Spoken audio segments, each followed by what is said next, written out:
Uh, Hello everyone, welcome back to another video. This is a game that I just played against Spion. Now, Spion currently is first in the rankings. Um, I'm currently fifth, and at the point of this game, he was on a 15 game win streak.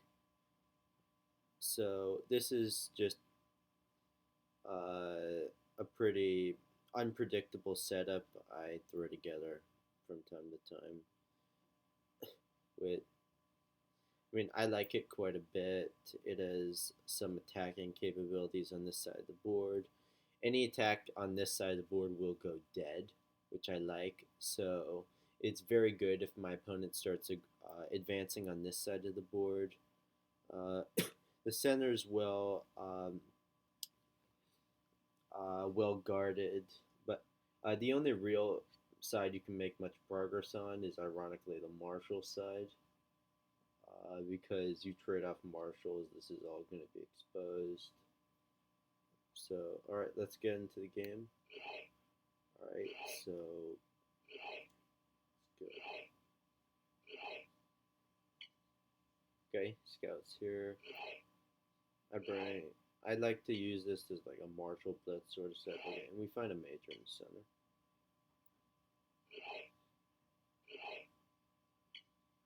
Alright, scout there.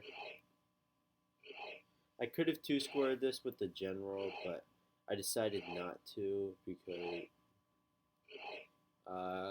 I wasn't willing to take because I thought there was a good chance Marshall was backing. Going to come out and try to bluff this guy.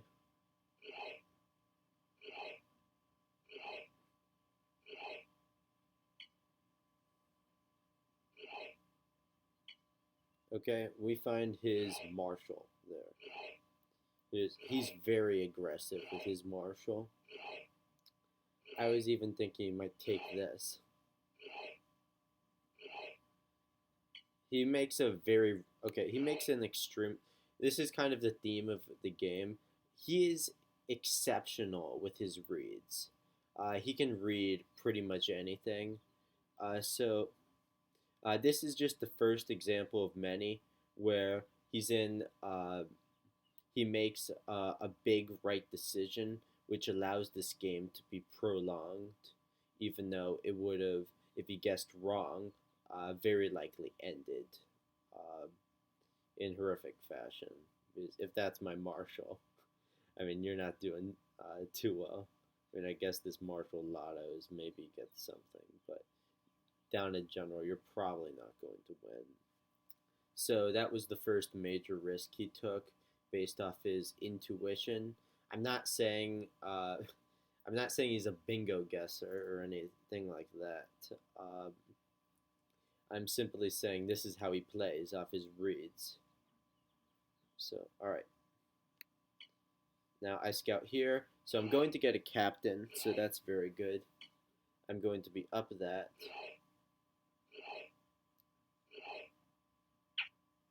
Okay, so this is extremely annoying because I really, I was really hoping he would come in with a colonel and take that or a major. But the thing is, a captain that is going to allow him to trade marshals, and he's going to come through the center and attack all these pieces, and it's not going to be very nice.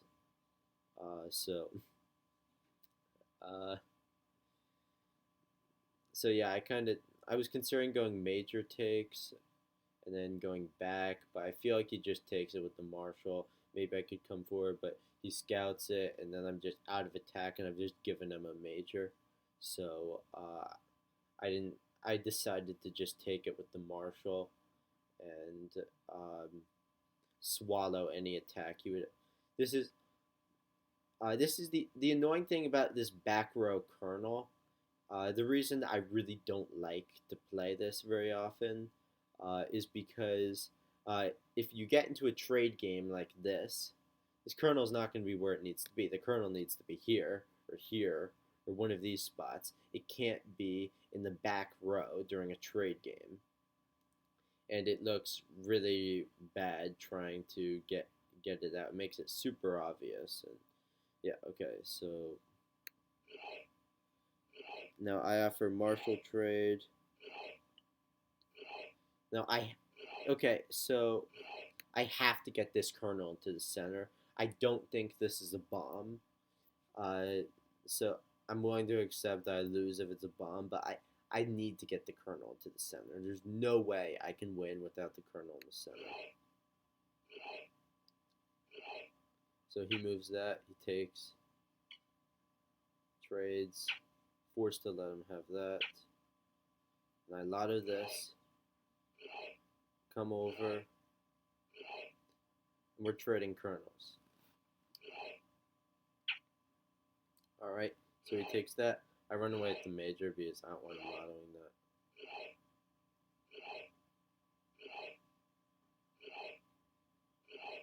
He does this. I take it. It's a scout.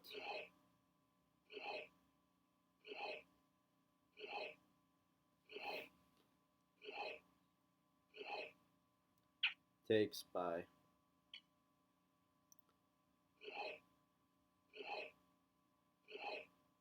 I do this. I come out with a scout, but unfortunately this is the major and he just takes it. And we're trading.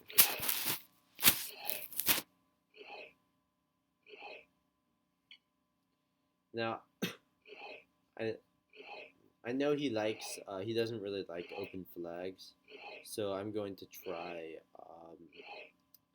to sneak in with a minor very quickly.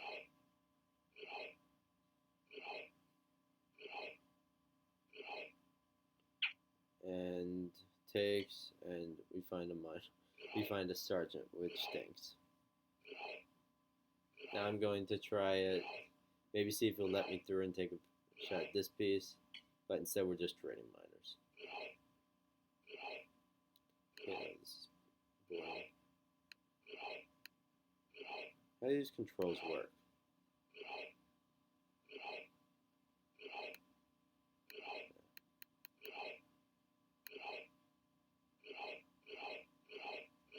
Oh, there we go. Seems faster. Okay. Find that.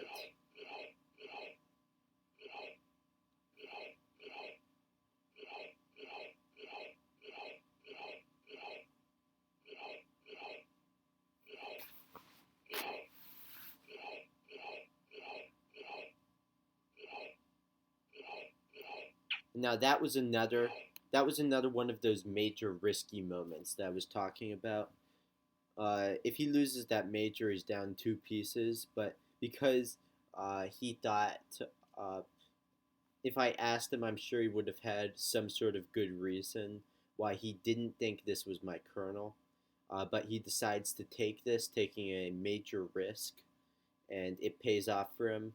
And now he's just objectively winning. He's up 1, 2, 3, 4, 5 pieces. He's up 5 pieces.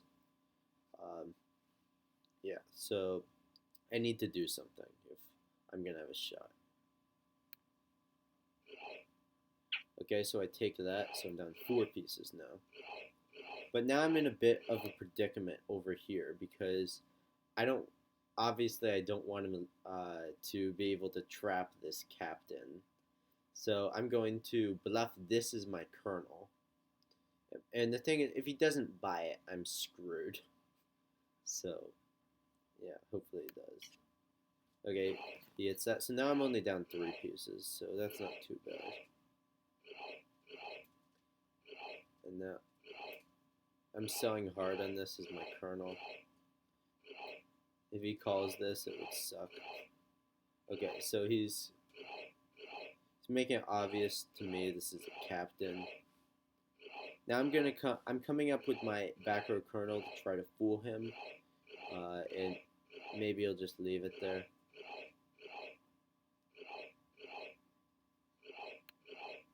Okay, so now this is another pivotal moment in the game where he has to, yes, I've been consistently bluffing this is my kernel, and this came from the back corner, but here's the thing. Why not just, if you're going to bluff for Colonel to try to get him to move next to this one, why not uh, bring up like this piece or this piece? Uh, these are much more foreseeable corners. Why the back corner? Well, the only reason he could think of was because it was the actual Colonel. So he uh, he did something very few players will do, which is he saw, okay, I thought this was his Colonel, but because he's bluffing with a piece that I'm very sure is not his Colonel, which it seems like it should not be his Colonel. Um, he's a very smart, very good player, so he's going to understand uh, that this is a very unlikely Colonel spot. So he's going to bluff with something more foreseeable. So he says that, okay, so if he's doing this, he's not stupid, so he's very likely this is his Colonel. So I'm going to move next to the next to this one and get a free piece. And that's exactly what he does. Very intelligent play by him.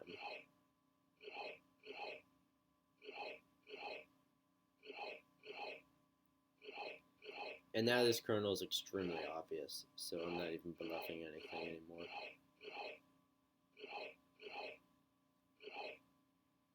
Also note that because he's been sitting on this lane, so I've had this call on this corner flag for a while.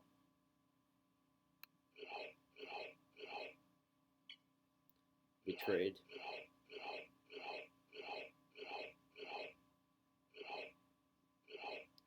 There's his captain. I'm suspecting that both of these are captains.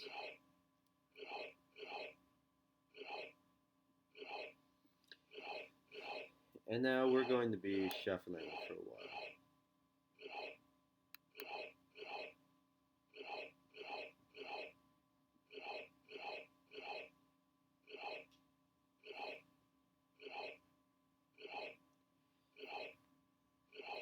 Alright, the thing is, I'm down 3 lieutenants for a captain, so that's not going to be easy to come back from. So my hope is to shuffle, get a piece, and then lotto. Alright, there we go. We got a lieutenant there.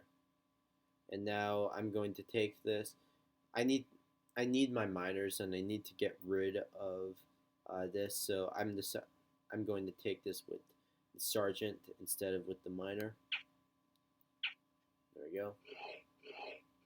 Now I'm deciding to do an all-out lotto over here because despite I'm not going to shuffle for the draw because I feel like there's still a very good chance he can win, and I know if I get another piece or two, I'm going to be in a very happy position. So I decide that it's worth it to go do an all-out lotto rather than to try my luck with stalling for a draw. So I'm going to come up with this, going to lotto that. That's a bomb, so that's really sad. But so I'm going to.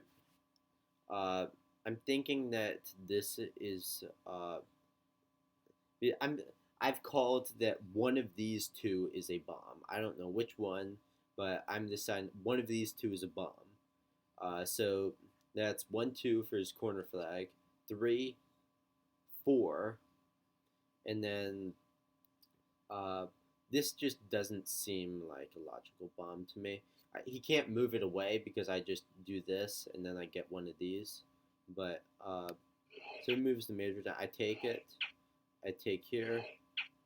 I decide not to lotto this with the major. Then I lotto here, and now I'm in. Now I have the. No, wait, no, I don't. Okay. So I'm in a decent position here. I'm up 2 miners, but down to lieutenant, so we can use sergeant and lieutenant to try to trap my stuff.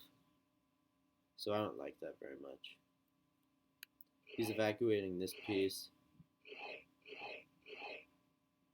I'm going to try to bluff this as my captain. Everything that comes out is a potential captain. But I need to get my real captain into the action soon. Alright, he takes that. And now I'm going to come down and take this piece. Okay, so now here I calculate that if I move the scout away, um, I can't trap this piece because he would go down, I would go down, he would go down, I would go here. He would move, I think it's up, and then I would have to move either down, in which case he's coming up here and he's escaping, or over, in which case he's escaping to this side of the board. So I calculated this during the game and decided, okay, I'm going to have to let him have the scout. Now I do this. And, but because of the way he played this, he doesn't get the scout now. I can run away with it, and I still get to trap this piece. And it's last minor, and I have a draw. I have a draw if I want it. But the thing is, I already have a call in his lieutenant, this one, and I'm feeling like I can win this position. I don't feel like I want to draw, so I'm gonna try to win this game. First, I'm going to check here and just see if it's his lieutenant, if it's a sergeant, and no, it's a bomb. So okay, and we're trading. Okay, now he's coming with this piece. This piece I immediately suspect is a sergeant, not a lieutenant. So that's why I would hit this immediately if it moved next to it. So I have to. This is my call in as lieutenant. So I have to guess right and trade one of the sergeants in order to win this game. And but the thing is, if I guess wrong, he wins. So instead of me taking the auto draw, I've decided to gamble and basically bet on my intuition that this is his lieutenant.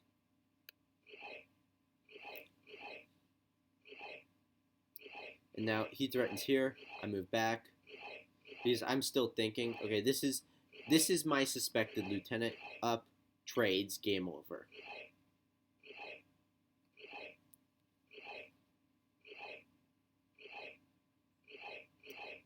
And now he's forced into lotto. Trades. And that's the game. Alright, so an excellent game. I was really happy with this win. I thought I played extremely well. This was whenever I play Spion, I take the games really seriously because he's an excellent player. And I know that it's always a good learning opportunity. So I'm now 3-5 against him. Our games are usually very competitive. He beats me slightly more than I beat him, obviously, because of that record. And he'll probably be playing a lot more for the rest of the day because Broken Clock's on a tear, so if he doesn't get some points, he's going to lose first place. I'll probably play some games. Maybe if I get a bunch of wins, I can get into like 800 range and maybe shoot for first later. But I'm thinking probably not. These guys are, I would say, at least Spion is just a little better than me at this point. But I'll try and see if I can get the first. Spion and I will both be playing in the one-day tournament coming up. So that should be really fun. I suggest any of you watching that have time on May 13th play in that tournament. It should be a great time. It will be hosted by Sebastian. Alright, thank you all for watching, and I'll see you in the next video. I hope to upload again soon. Sorry for the long wait. I've been very busy. See you in the next video.